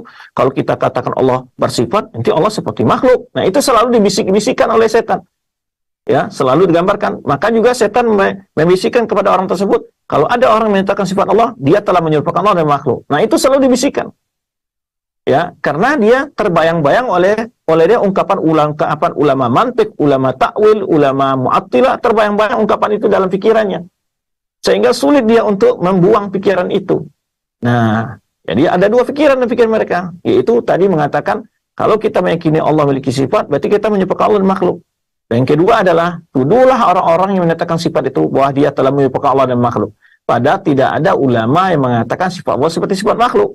Ulama meyakini Allah memiliki sifat, tapi tidak sama hakikat dan bentuknya kaifiyah dengan sifat makhluk. Selesai sebenarnya. Dan ini juga berkali kita katakan, jangankan antara sifat Allah dan sifat makhluk, sifat sama makhluk saja nggak sama, walaupun sama namanya, ya kan? Nah, ini sebenarnya itu yang tidak bisa dipahami oleh ahlul kalam tersebut ketika mereka telah berkecimpung dalam rumus-rumus, kaidah-kaidah yang dibuat oleh ahlul mantik, ahlul ta'wil, ya, ahlul filsafat, ahlul kalam. Ini membuat mereka jadi bingung memahami sifat-sifat Allah tersebut. Maka beliau mengatakan, Allah Ta'ala mausuf bi sifatil kamal. Allah Subhanahu wa Ta'ala memiliki sifat yang sempurna. Kalau sudah dikatakan kesempurnaan, ya Allah tidak sama seperti sifat makhluk. Taruh contoh kita katakan sifat istiwa. Allah beristiwa. Kalau makhluk beristiwa beda dengan makhluk beristiwa. Disebutkan beristiwa di atas apa dia? Nah, di atas kursi kah, di atas meja kah, di atas kapal kah, di apakah?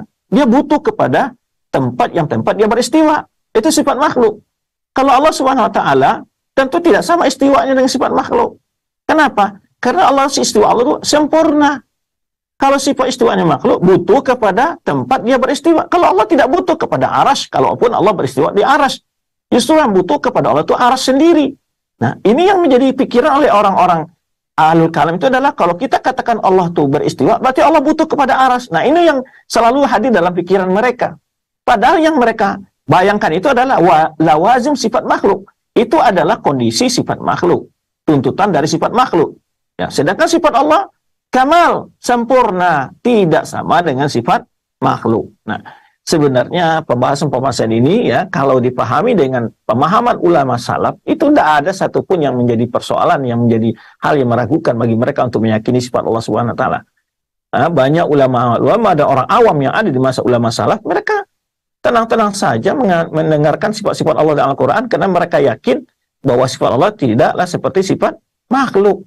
Tapi sekaligus mereka bukan berarti mengingkari sifat-sifat yang Allah tetapkan bagi dirinya dalam Al-Quran, ataupun disebutkan oleh Rasulullah SAW dalam sunnahnya yang sahih. Baik. Maka beliau menegaskan, ya, jadi Wallahu ta'ala mausuf bi sifatil kamal munazzahun an yumathilahu ghairuhu. Kata beliau, Allah Subhanahu wa Ta'ala, maka Allah Subhanahu wa Ta'ala memiliki sifat yang sempurna, yang disucikan dari menyerupai selainnya. Maha suci Allah dari menyerupai makhluk. Itulah kata-kata singkatnya itu. Nah, di mananya lagi dituduh-tuduh terus bahwa Ibnu Taimiyah itu menyerupakan Allah dan makhluk. Ya, kalau seandainya karena menetapkan sifat itu dituduh sebagai orang musyabbihah mujassimah, lah, ya Allah berarti Allah telah dituduh juga oleh mereka, ya, mujassimah dan musyabbihah. Karena Allah yang mengatakan sifat itu bagi dirinya. Ya, demikian pula berarti mereka menuduh Rasulullah SAW. Karena Rasulullah SAW mengatakan Allah dengan sifat-sifat tersebut. Demikian juga mereka menuduh para sahabat, berarti mujassimah dan musyabbihah. Nah, jadi kata beliau adalah Allah Ta'ala mausuf bi sifatil kamal munazzahun an yumathilahu ghairuhu fi sifati kamalihi. Maka Allah SWT memiliki sifat yang sempurna, ya, suci dari menyerupai selainnya, yang lainnya. Jadi menyerupai makhluk, maha suci dari menyerupai makhluk dalam sifatnya yang sempurna itu. Waqalah, dan beliau juga tegaskan lagi, faqaul sa'il kaifa yanzil. Nah, kalau ada orang bertanya, kata beliau, bagaimana Allah turun ke langit dunia itu? Bagaimana? Ada pertanyaan bagaimananya. Yaitu bimanzilati kaifa yusma. Itu sama pertanyaannya adalah seperti orang bertanya, bagaimana Allah mendengar? Wa kaifa yubsir, bagaimana Allah melihat? Jadi kalau dia bertanya bagaimana Allah beristiwa, sama pertanyaannya bagaimana Allah melihat, bagaimana Allah mendengar, sama pertanyaan itu. Apakah dia bisa menjawab? Bagaimana Allah mendengar, bagaimana Allah melihat. Ya. Nah, jadi kenapa beliau mengatakan demikian? Beliau ingin berhujjah al-qaulu fi ba'd sifat ka qauli fi ba'd al-akhar. Mengimani sebagian sifat Allah Subhanahu wa taala sama mengimani bagian yang lainnya.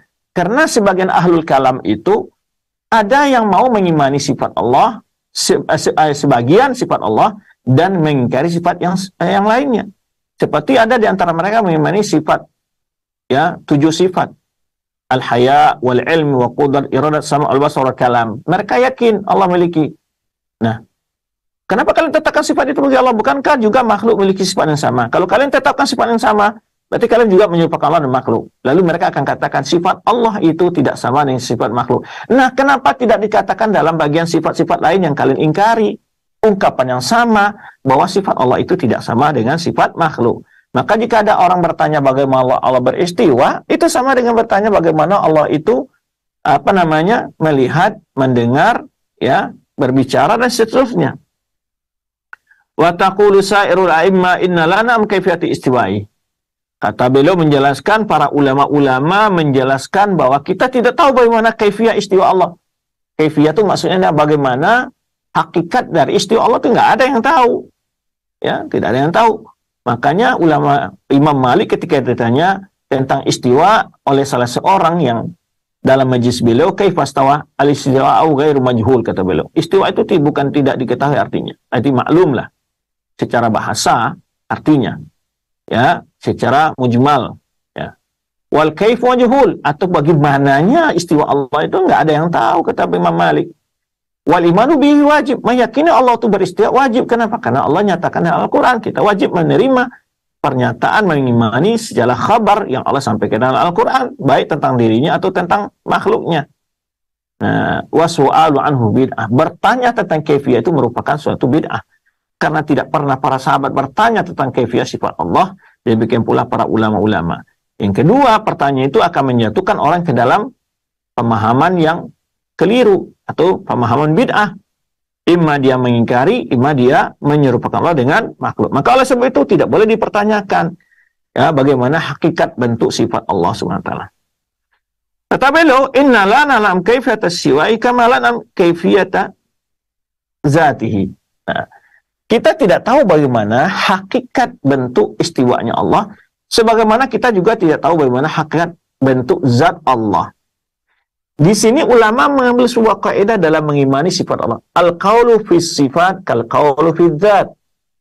Mengimani sifat-sifat Allah seperti kita mengimani zat Allah. Allah punya zat, iya, tidak serupa dengan zat makhluk. Nah, itu kita yakini.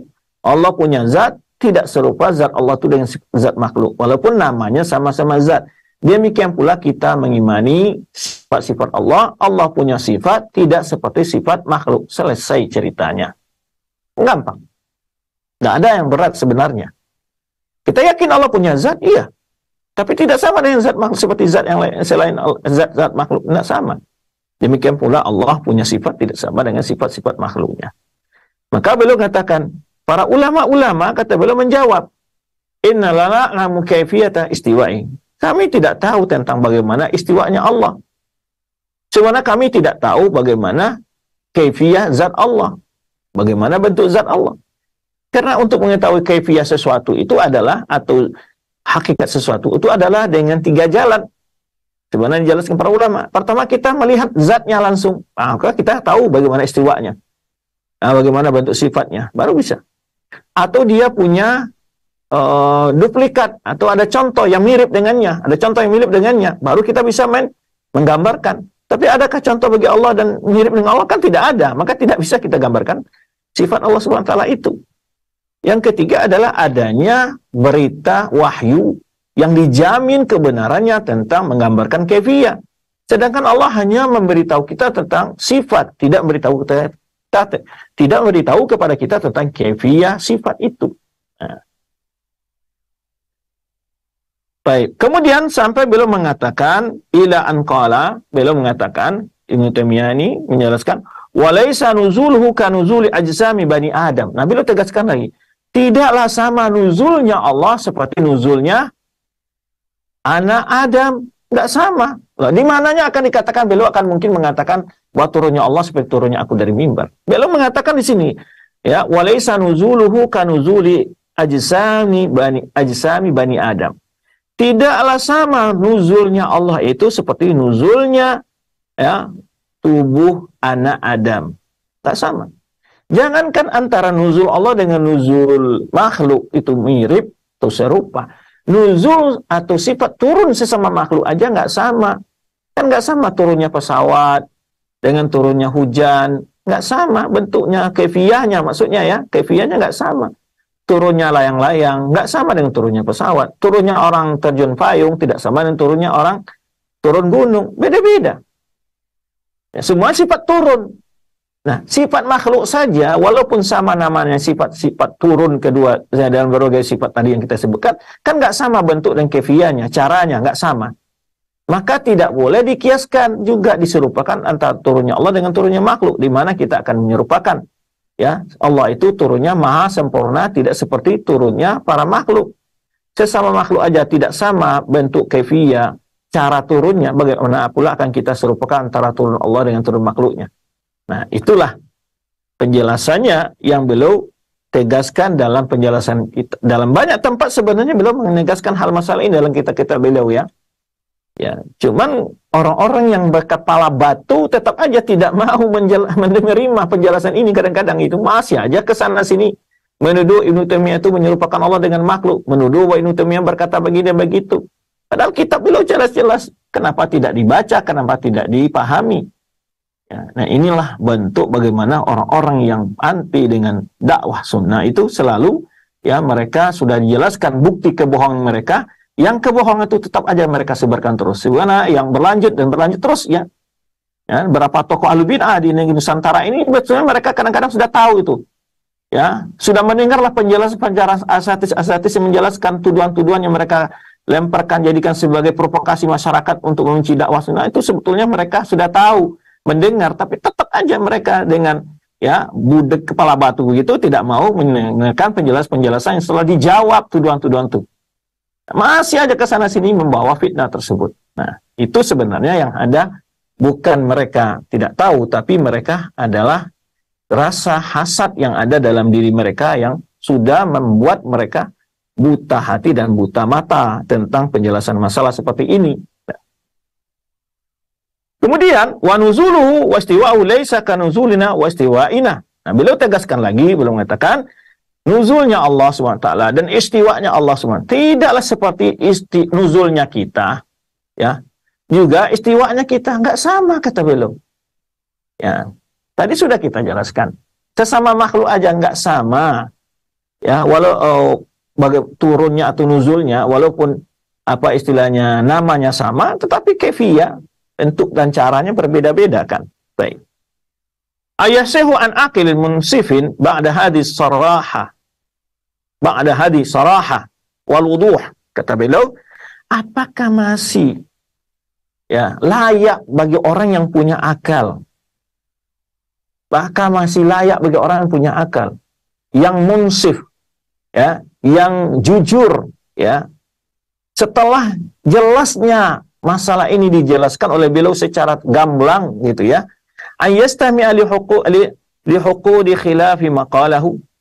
Apakah masih akan percaya? Apakah masih akan mendengarkan, ya, tuduhan-tuduhan yang dilemparkan secara hasad? Ya, setelah beliau menjelaskan dengan sangat gamblang, terang benderang yang beliau katakan ini, apakah masihkah ada ke orang yang percaya atau masih menyebarkan fitnah-fitnah tersebut? Ya. Wa hal hunaka abyan dalilan mimma suktuhu ala kadhib muftari. Ini maksud penulis ini, apakah ada di sana dalil yang lebih jelas lagi dari apa yang telah dikemukakan untuk membuktikan kebohongan orang-orang yang berdusta ini, ya, yang mereka tuduhkan kepada Syekh Islam Ibnu Taimiyah rahimahullah. Baik. Kemudian tuduhan-tuduhan lain sebenarnya, ya, banyak dalam pembahasan-pembahasan tauhid asma sifat ini. Di antaranya adalah menuduh bahwa Syekh Islam Taimiyah mengatakan dalam pembahasan sifat nuzul bagi Allah itu Allah turun ke langit dunia seperti marajil khadra wa fijralihi na'lan min dhahabin.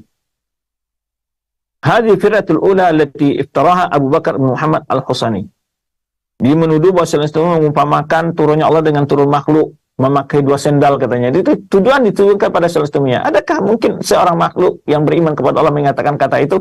Tapi tuduhan itu pertama yang membuatnya disebut di sini adalah ada tokohnya namanya itu Abu Bakar bin Muhammad Al-Husani, yaitu pengarang kitab Qiyafatul Akhyar dalam fikih Syafi'i, ya, menuduh Sallallahu dalam kitabnya itu syubah man syabbah.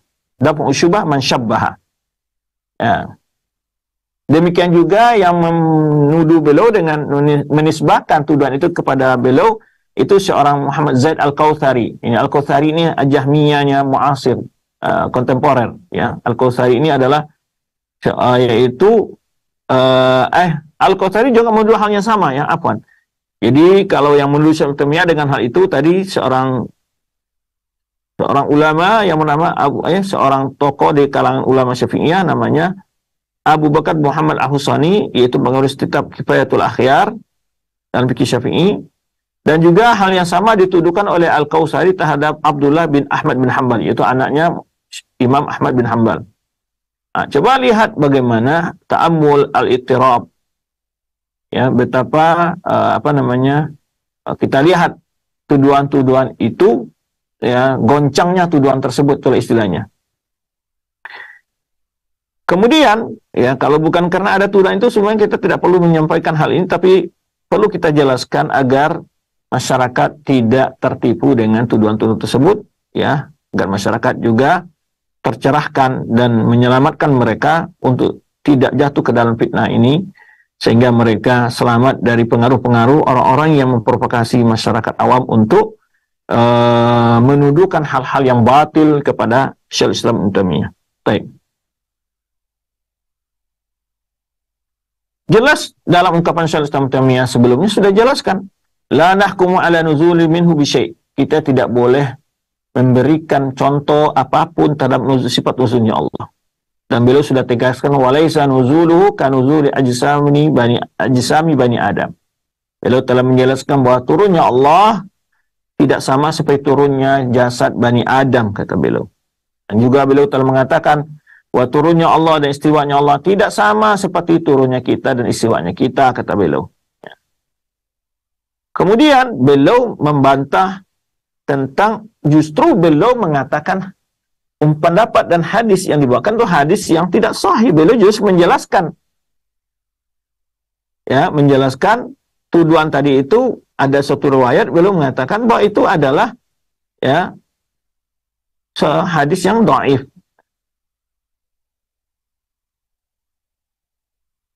Kemudian tadi kita sebutkan seorang penulis kitab Qiyafatul Akhyar ini adalah Abu Bakar Ibnu Muhammad Al-Husani ini. Dia itu kapan hidup? Dia hidup antara yaitu lebih dari 1 tahun setelah meninggalnya, 100 tahun setelah meninggalnya Syekh Islam Taimiyah. Lalu dari mana dia mendapatkan tuduhan itu kepada Syekh Islam? Dari siapa dia dengar? Ya, karena kalau dia melihat buku-buku Syekh Islam tidak akan ditemukan satupun perkataan tuduhannya dia itu. Tapi dari mana dia dapat? Nah, jelas ini tuduhan ini adalah dia ciplak aja, ya, atau dia membuat dari dirinya sendiri karena dia wafat 100 tahun setelah meninggalnya Syekh Islam Taimiyah. Lalu dia menuduhkan hal itu kepada Syekh Islam Ibnu Taimiyah. Dan dia tidak menyebutkan perkataan itu dari mana dia dapat. Sementara dia menuduhkan pada Syekh Ibnu Taimiyah. Apakah dia dapat dalam tulisan Ibnu Taimiyah, ya, ataukah ada dari orang yang bertemu dengan Ibnu Taimiyah? Dari mana dia dapat? Itu semua tidak dapat dijawab, tidak ada buktinya dalam tuduhan tersebut. Ini betapa beraninya orang-orang yang menyebarkan sebuah kedustaan kepada para ulama besar tersebut.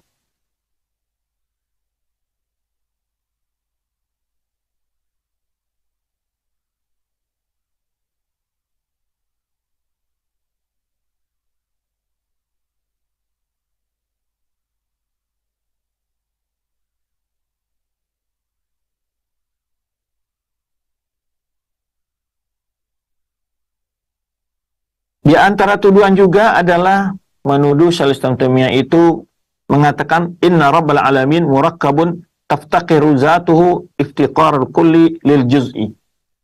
Ini perkataan orang falasifah mengatakan, atau orang al-kalam mengatakan, menuduh Syaikhul Islam Taimiyah bahwa mengatakan, ya, itu dituduh oleh mereka mengatakan bahwa Rabbul Alamin itu adalah tersusun, murakkab, artinya terdiri dari bagian-bagian tubuh. Itulah bahasa kasarnya, itu maksud mereka murakkab. Jadi mereka menuduh Syaikhul Islam Taimiyah mengatakan Rabbul Alamin itu murakkab, artinya tersusun dari anggota badan. Sebenarnya butuhnya zat, ya, iftiqar kulil juz, itu tersusunnya kepada bagian-bagian. Nah, ini tuduhannya mereka. Tuduhan ini diarahkan yang pertama sekali oleh Ibnu Hajar Al-Haytami. Ya, tuduhan ini Ibnu Hajar Al-Haytami.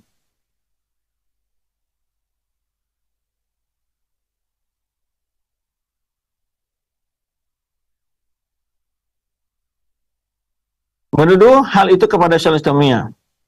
Wa sabu hadza taqawul yuwaddihuhu Ibnu Taimiyah bi nafsi fayaqul. Ibnu Taimiyah menjelaskan, tuduhan ini diarahkan kepada beliau menjelaskan adalah suma'inam yanfuna ayil falasifah. Orang-orang ahli filsafat itu menafikan dari Allah terhadap sifat-sifat yang Allah tetapkan bagi dirinya, atau sifat yang Rasul SAW sebutkan tetapkan bagi Allah SWT. Liza memang anna dzalika tashbihan wa tarkiban. Mereka menganggap menetapkan sifat tersebut adalah menyerupakan oleh makhluk, atau mengatakan Allah itu terbagi-bagi kepada bagian tubuh, bagian-bagian, ya, tersusun dari berbagi bagian. Wa isfuna ahlul isbat. Lalu mereka menuduh orang-orang yang menetapkan sifat Allah Subhanahu wa taala, yattahimuna al-mutsbitina bi annahum yasifuna Allah bi annahu murakkab. Lalu mereka yattahimun itu tuduhan, ya, bohong. Orang yang mengimani sifat-sifat Allah bahwa mereka adalah mengatakan Allah itu murakkab. Jadi mereka menuduh. Sama dengan itu orang ahli ta'til menuduh orang-orang meyakini Allah memiliki sifat itu tidak seperti sifat makhluk, mereka tuduh musyabbih mujassim. Dan orang filsafat juga menuduh bila kita meyakini Allah memiliki sifat, berarti Allah itu murakkab, kata mereka, tersusun dari bagian-bagian. Ilal mansya'ah di firya huwa ihtimadu syekh liman haji salaf fi sifat. Di tuduhan ini berasal ketika Syaikhul Islam Taimiyah menjelaskan tentang berpegang dengan manhaj salaf dalam mengimani sifat-sifat Allah. Karena mereka menetapkan bagi Allah apa yang Allah tetapkan bagi dirinya, dan atau apa yang ditetapkan oleh Rasulullah SAW. Hingga ditahrif oleh ta'til, tanpa melencengkan dan mengingkari sifat tersebut, tanpa membicarakan kaifiyah, tanpa membicarakan bentuk dan hakikat dari sifat tersebut, dan juga tidak menyerupakan sifat Allah dengan makhluk.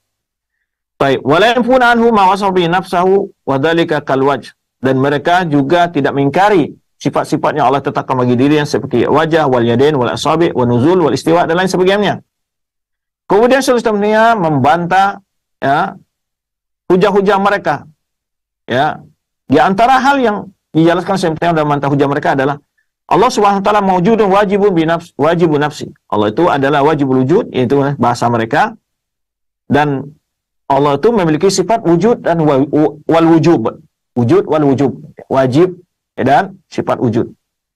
Fala musyarakata bainahu wa bain ghairi fi syai'in bi wujudi. Maka tidak sedikit pun kesamaan antara wujudnya Allah dengan wujud selain Allah. Wujud makhluk maksudnya tidak sama. Wala huwa murakkab min juz'aini wala sifatun muqawwamatun takun ajza' li wujudihi. Beliau bahkan mengatakan tidak pula Allah itu tersusun dari bagian-bagian tubuh, ya, dan tidak pula sifat-sifat yang butuh tersusun dari bagian-bagian untuk wujudnya Allah. Jadi di sini beliau mengatakan la murakkab. Karena kalimat murakkab ini tidak ada dinafikan ataupun diterangkan dalam Al-Qur'an. Wala nahu dzalika ma yud'a min at-tarkib. Dan juga tidak pula lain demikian seperti yang dikatakan Allah itu dari tarkib, jadi tersusun. Alladhi huwa mumtani fi makhluk, fa huwa fi khaliq asyadu imtina'an. Yaitu yang hal itu tidak dikatakan untuk makhluk, maka lebih tidak pantas lagi dikatakan untuk Allah Subhanahu wa taala.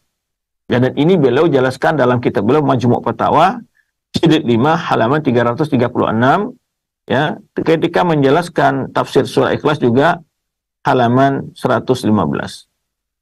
Jadi itu beliau mengatakan, tidak mengatakan Allah tersusun dari bagian-bagian, murakkab kata orangnya. Tapi orang itu menuduhkan hal itu karena Islam meyakini Allah memiliki sifat-sifat yang Allah tetapkan dalam Al-Quran tersebut. Baik. Maka Allah Subhanahu wa taala sangat jauh dari anggapan mereka, ya, mengatakan bahwa Allah tersebut adalah tersusun.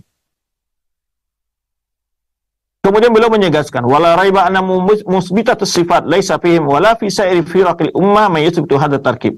Bahkan beliau juga mengatakan, sudah tidak dilakukan lagi bahwa orang-orang yang mempercayai Allah itu memiliki sifat tidak terdapat di tengah mereka ataupun dalam kelompok-kelompok Islam yang lainnya yang menetapkan sifat tarkib itu bagi Allah. Tidak ada itu. Ya, bahkan beliau menafikan, jangankan dari kalangan ulama yang menetapkan sifat, jangan dari kelompok-kelompok ulama Islam lainnya saja, kata beliau, tidak pernah mengatakan Allah itu memiliki sifat tarkib. Ya. Walakin al-mutafalsifah yusamuna nafyuha mithla hadha tarkib tauhidan. Nah, beliau mengatakan, tapi orang-orang filsafat menamakan ketika mereka menafikan sifat tarkib itulah tauhid, kata mereka. Yudkhiluna fi dzalika nafyu sifat. Mereka menyembunyikan dalam hal itu untuk cara menafikan sifat Allah Subhanahu wa taala. Baik. Bahkan beliau mengatakan, wa man qala dzalika fa kufruhu wa butlanu qawlihi wadihun. Bila ada orang mengatakan Allah itu bertarkib, tersusun dari anggota-anggota badan, umpamanya, dan sebagainya, tarkib bahasa filsafat, ya. Itu kan bahasa-bahasa yang digunakan oleh orang-orang filsafat atau ahlul kalam. Mereka merubah lafaz Al-Qur'an dengan istilah mereka supaya mereka untuk menyembunyikan penyimpangan akidah mereka tersebut. Sehingga orang yang tidak paham maksud mereka menganggap bahwa ungkapan mereka itu bermaksud baik. Tapi mereka maksudnya Allah tarkib, itu maksud mereka adalah Allah tidak punya sifat. Itu yang mereka ingkari. Allah tidak bertarkib, tidak tersusun dari sifat-sifat, itu maksud mereka. Kalau Allah memiliki sifat, Allah tersusun dari berbagai sifat. Nah, jadi katakan mereka, jika Allah memiliki sifat, maka mereka katakan tarkib. Nah, itulah kata Syekh Islam Taimiyah, bahwa orang-orang yang mengingkari sifat Allah dari kalangan ahli filsafat menyebut istilah menetapkan sifat Allah itu dengan tarkib. Ya, mereka menyembunyikan dengan tuduhan itu untuk mengingkari sifat Allah SWT. Bahkan beliau mengatakan, orang yang mengatakan Allah tersusun, tarkib dalam pahaman yang al-filsafat tersebut mengumpulkan oleh al-sunnah itu menyaki Allah tersusun, ya, dari berbagai bagian tubuh, ya jelas katakan beliau, fakufruhu wa putulan qawlihi wadihun. Kekufurannya dan kebatilan ungkapan orang tersebut sangat jelas, kata beliau. Ya. Wa idh qala qasim aykuthum nuzul istiwa wa dzalik min sifatil ajsam.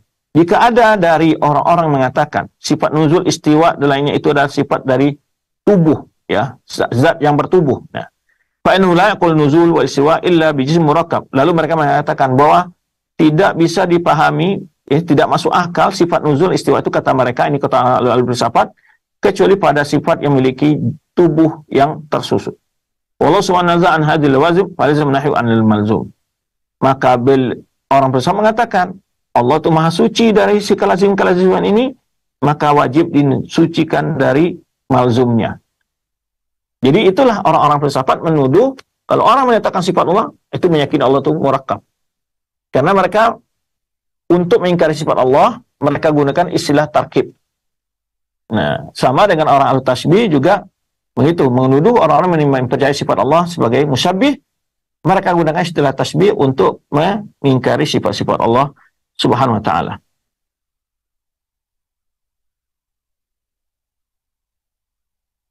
Jika ada orang mengatakan bila Allah bersifat nuzul, istiwa dan lain sebagainya itulah sifat tarkib, tentu juga bisa dikatakan orang yang mengatakan Allah memiliki sifat mendengar, melihat, basar, wasama, wal qudrah dan qudrat juga dari sifat ajsam dan juga sifat tarkib, kata beliau.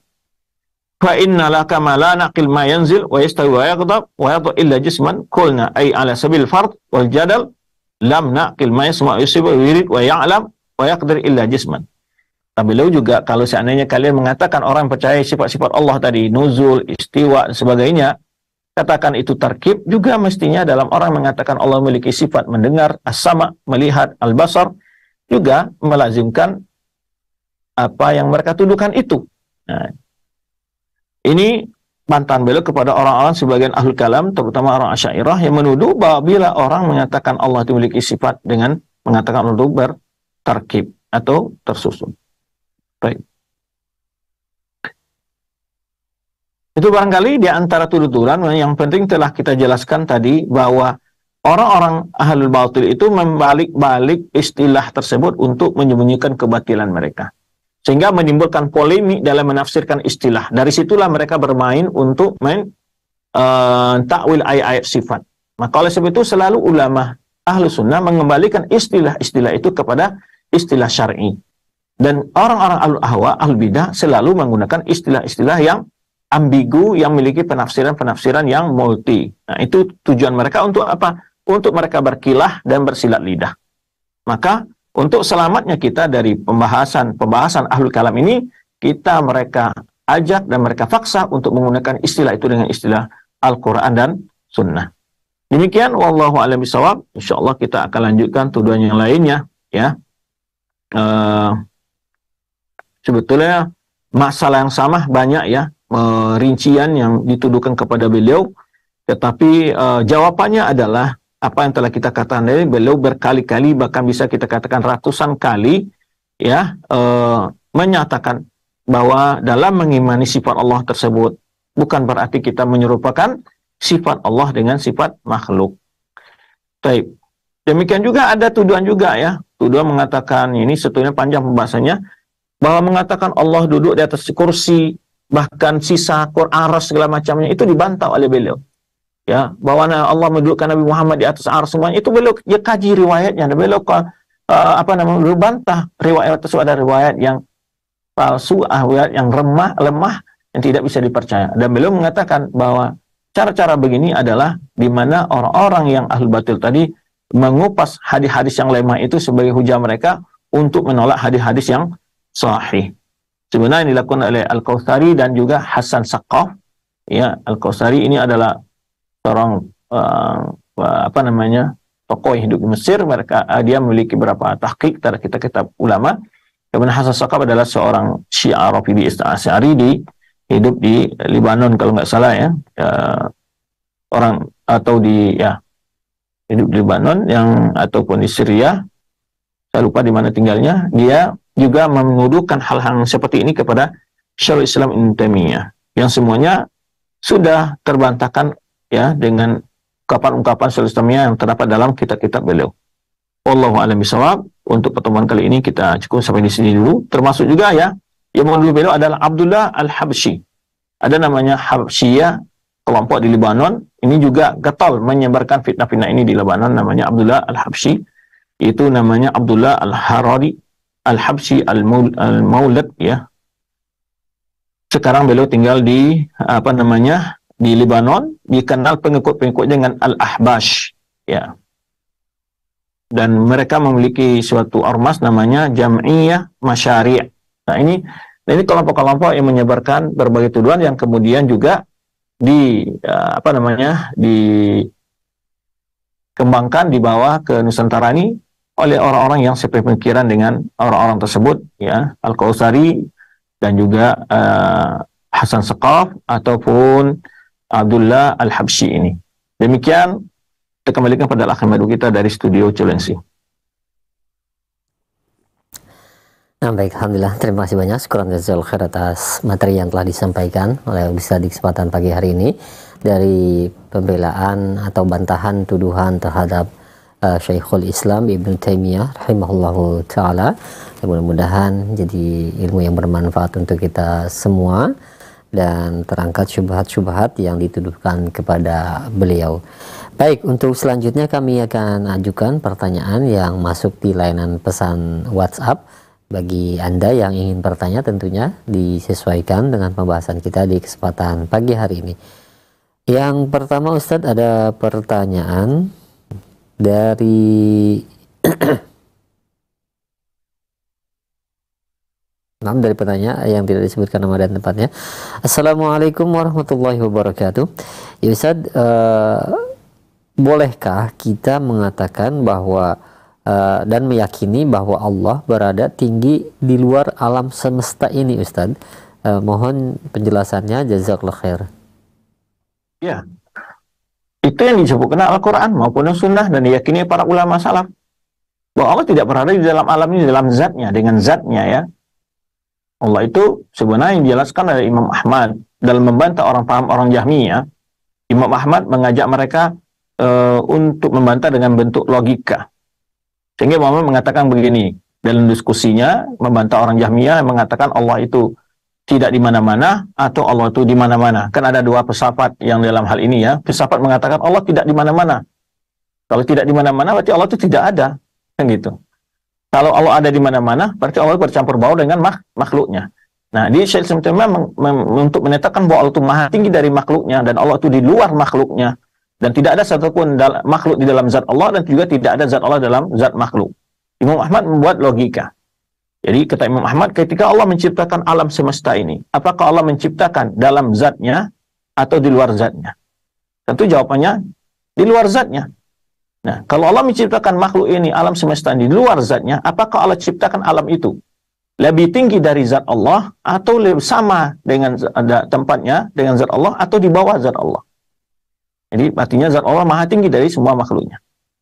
Tentu maka Imam Ahmad mengatakan tidak ada orang akan mengatakan bahwa alam semesta ini lebih tinggi dari Allah Subhanahu wa taala atau sama dengan Allah Subhanahu wa taala. Ya, secara akal karena Allah itu memiliki sifat yang sempurna, kata beliau, yang kamal itu Allah maha tinggi dari semua makhluknya. Maka itu yang dikatakan Allah Sabih isma rabbikal a'la. Ya, pujilah zat Tuhanmu yang maha tinggi. Ya. Dan Allah bersifat ulu. Al-Aliyul Kabir. Al-Ali artinya apa? Yang maha tinggi. Yang maha tinggi zatnya. Ya, Allah maha tinggi di atas semua makhluknya. Karena itulah orang ketika berdoa meminta ke arah atas. Karena Allah di atas semua makhluknya. Ya, tidak ada orang minta ke arah samping, kiri, kanan, ke bawah, nggak ada. Dan hati fitrah manusia, maka suatu perdebatan antara tokoh Al-Kalam dan seorang Al-Hamadani namanya, ya, atau disebut ulama Juwaini, ya, seorang ulama Syafi'iyah juga ketika memberikan penjelasan kepada jamaahnya di Masjidil Haram, kan Allah walam yakum ma'u syai'. Allah telah ada, wa huwa ala makan. Wah, dia berada di atas apa yang ada sekarang ini. Wa makan, dia berada di atas apa yang telah berada di atasnya. Lalu Al-Hamadani memahami ungkapan ini adalah mengingkari Allah itu tidak bersifat ulu di atas makhluknya dan tidak istiwa di atas arasnya. Lalu Al-Madani ini mengatakan, wahai Syekh, bagaimana kami menolak suatu keyakinan yang ketika kita berdoa kepada Allah, selalu mata hati kita itu, permohonan hati kita itu ke arah atas. Gimana kita itu? Kenapa demikian? Akhirnya dalam riwayat tersebut, Hayyarana Hamadani, Lalu turun dari kursinya mengatakan, aku telah dibuat bingung oleh Hamadani, aku dibuat bingung. Karena memang fitrah Bani Adam. Bagaimanapun, ya, bahkan Ibnu Qayyim menyampaikan dalam kitab Istima' Islamiyah, bukan hanya manusia meyakini dengan fitrahnya Allah itu maha tinggi, bahkan makhluk-makhluk sekali selain manusia pun meyakini Allah itu bersifat maha tinggi. Dan beliau menyebutkan kisah-kisah, ya, yang terjadi dalam makhluk yang menunjukkan bahwa makhluk itu meyakini Allah itu maha tinggi. Ya. Dan ini ajaran semua nabi. Makanya ketika Nabi Musa mengatakan kepada Fir'aun meminta Haman untuk membangun sebuah bangunan yang tinggi untuk melihat Tuhan Musa, apakah dia jujur atau tidak? Karena memang Musa mengatakan bahwa Rabb yang dia sembah, Rabb yang dia ajak Fir'aun untuk beriman dengan adalah maha tinggi. Maka saat itu adalah Fir'aun nggak percaya, menyuruh Haman untuk membangun sebuah bangunan yang tinggi agar bisa melihat Tuhan Musa, kan? Jadi sebenarnya hakikat akidah yang tidak percaya Allah di atas itu seperti Fir'aun juga meragukan Allah itu memiliki sifat maha tinggi. Wallahu a'lam bishawab. Nah, baik. Terima kasih banyak. Syukran jazakallahu khair atas jawaban Al-Ustaz. Dan selanjutnya kami ajukan kembali ada pertanyaan dari Bapak Gani yang berada di Cimahi. Ya Ustaz, apakah pembahasan buku-buku yang membahas orang-orang yang menuduh kepada Syekhul Islam Ibn Taimiyah ini, yaitu dengan disebutkan nama-nama mereka dan disebutkan juga kesesatan mereka, apakah masuk ke dalam ghibah, Ustaz? Mohon penjelasannya.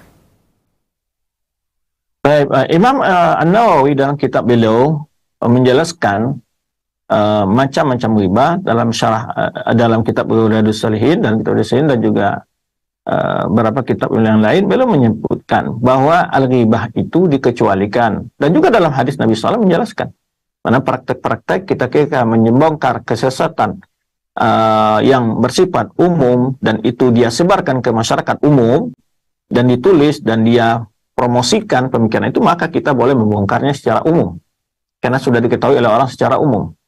Dan itu bukan bagian ghibah, itu bagian dari ingkar mungkar. Nah, makanya Allah juga dalam Al-Quran menyebut berbagai tokoh-tokoh penjahat akidah, Namrud, Fir'aun, ya, dan seterusnya, Qarun, ya, untuk sebagai pelajaran.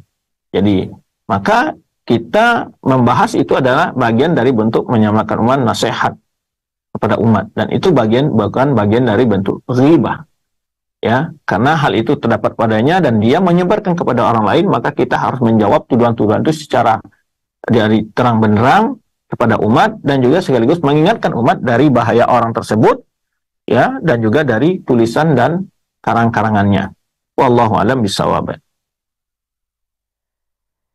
Nah, alhamdulillah, terima kasih banyak. Syukran jazakallahu khair atas jawaban dan penjelasan Al-Ustadz. Dan kami mohon maaf Ustadz, waktu yang telah disediakan telah mengakhiri di kesempatan pagi menjelang siang ini Ustadz. Dan mungkin ada kesimpulan yang dapat disampaikan untuk para pemerhati Roja sekalian. Naam.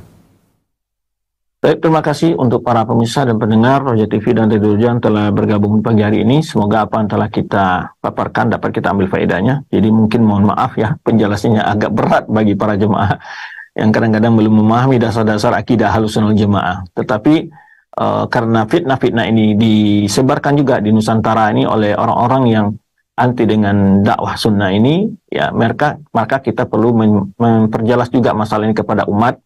Dari mana sisi tuduhan tersebut, ya, bagaimana jawaban dan juga bantahnya, bagaimana bukti-bukti bahwa tuduhan itu adalah tuduhan yang tidak benar dan merupakan fitnah, ya, dan yang menyebabkan terjadinya sebagai alat untuk provokasi dan adu domba di sesama umat. Maka kita wajib menjelaskan hal ini karena banyak juga yang termakan dengan tuduhan dan fitnah-fitnah ini, sehingga mereka menyakiti diri mereka sendiri hakikatnya. Dan itu pun tidak akan berpengaruh tentang kedudukan Ibnu Taimiyah di sisi Allah yang telah memperjuangkan agama ini dan telah menjelaskan berbagai kebenaran kepada umat, ya. Justru mereka yang mencelakai diri mereka sendiri tanpa cross check, tidak mencari kebenaran apakah itu benar atau tidaknya. Maka demi untuk menjaga kehormatan muslim, seorang ulama, dan juga menyelamatkan saudara-saudara kita yang mungkin termakan oleh fitnah-fitnah tersebut, perlu kita menjelaskan masalah ini. Demikian, terima kasih dan mohon maaf atas segala kekurangan. Subhanakallah, mohon maaf atas segala kekurangan, mohon maaf atas segala kekurangan, ya. Terima kasih atas segala perhatian, termasuk juga teman-teman yang ada di studio STS Imam Syafi'i Pekanbaru dan juga teman-teman di studio Cilengsi. Semoga memberkahi selalu waktu dan umur antum, berikan kesehatan, ya, selalu dibimbing Allah SWT untuk istiqomah di dalam menuntut ilmu dan mengamalkannya. Barakallahu fikum. Wassalamualaikum warahmatullahi wabarakatuh. Waalaikumsalam warahmatullahi wabarakatuh. Kami ucapkan terima kasih banyak sekali lagi, jazakallahu khair, barakallahu fiik. Semoga Allah menjaga Al-Ustadz beserta keluarga dan berkahi ilmu yang telah disampaikan dan memberkahi pula pertemuan di kesempatan pagi menjelang siang ini. Pembahasan faedah-faedah sejarah Islam masih dalam pembahasan membantah tuduhan-tuduhan terhadap Syekhul Islam Ibnu Taimiyah rahimahullahu ta'ala. Mudah-mudahan menjadi ilmu yang bermanfaat untuk kita semua dan kita bisa dengan cermat menilai kepada Syekhul Islam Ibnu Taimiyah dan juga terangkat syubhat-syubhat yang berada di dalam diri kita jika kita terkena syubhat atas tuduhan kepada beliau. Demikian kami undur diri, mohon maaf apabila ada kesalahan. Wassalamualaikum warahmatullahi wabarakatuh.